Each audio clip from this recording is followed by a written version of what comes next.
لە ناوەڕاستی شوباتی 2019دا سەرۆکوەزیرانی ئیسرائیل بنیامین ناتانیاهۆ لا کۆنگرەیەکی تایبەتە لە واشۆی پایتەختی مەجارستان بەشداری کرد.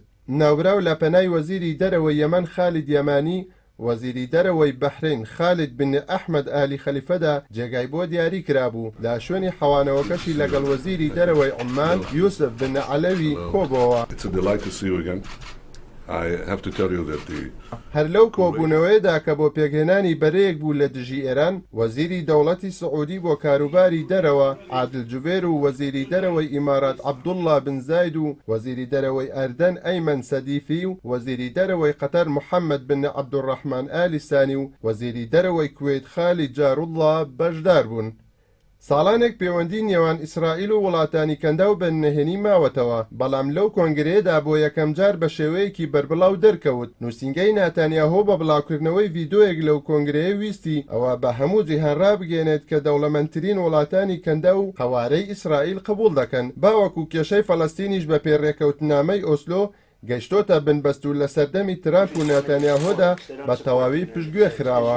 هەستی دژایەتی ئیسرائیل لە ساڵی 1948ەوە کە خاڵی هاوبەشی وڵاتانی عەرەبی بووە لە دژی ئەو قەوارەیە، ساڵانێکی زۆرە هاریکاری تەواو لە نێوان عەرەبەکاندا ڕاگەیەندرا بوو لەسەر ئەوەی کێشەی فەڵەستین دۆسەی هاوبەش و ناوەندی هەموو عەرەبە، بەڵام لە دوای ڕێکەوتنی کامپ دیڤید و کۆنگرەی فاز لە مەراکش لە ساڵی 1982دا وردەوەدا ڕێخۆشکرا بۆ ئاساییکردنەوەی پەیوەندیەکانی عەرەب ئیسرائیل و ئاشکرابوونی ئەوەی جاران بە نەهێنی دەکرا.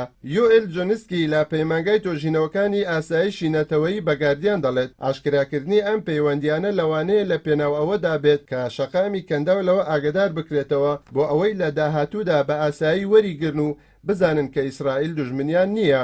هەر وەک چۆن ڕۆژێک لە دوای سەردانی ناتانیاهۆ هاوسەری و سەرۆکی دەستگای هەواڵگیری موساد یۆسکی کۆهێن بۆ وڵاتی عەمان میری ڕیغیف وەزیری ڕۆشنبیری و وەرزش سەردانی ئەبوزەبی کرد و با پەخشکردنی سرودی قەوارەکەی فرمێسک بە چاوەکانیان هاتە خوارەوە و ئەوە نیشانەی بەرچاو بوون لەسەر ئەوەی داڕوخانێکی گەورە لە ڕیزی سیاسەتمەدارانی عەرەبدا دروست بووە بە تەواوی فەڵەستین لەبیر کراوە.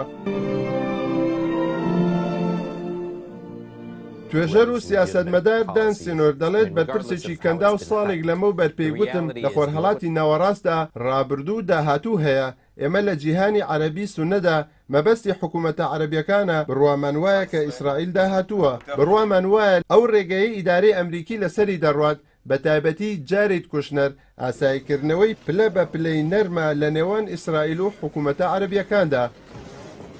وا بڕیارە سعودی و ئیمارات و چەند وڵاتێکی تری عەرەبیش لە کۆبوونەوەی بەحریندا بەشداری بکەن. ئەوەش نیشانەی ئەوەیە کە پەیوەندیەکانی نێوان ئیسرائیل و وڵاتانی عەرەبی زۆر لەوە پێشکەوتووترە کە دەردەکەوێت.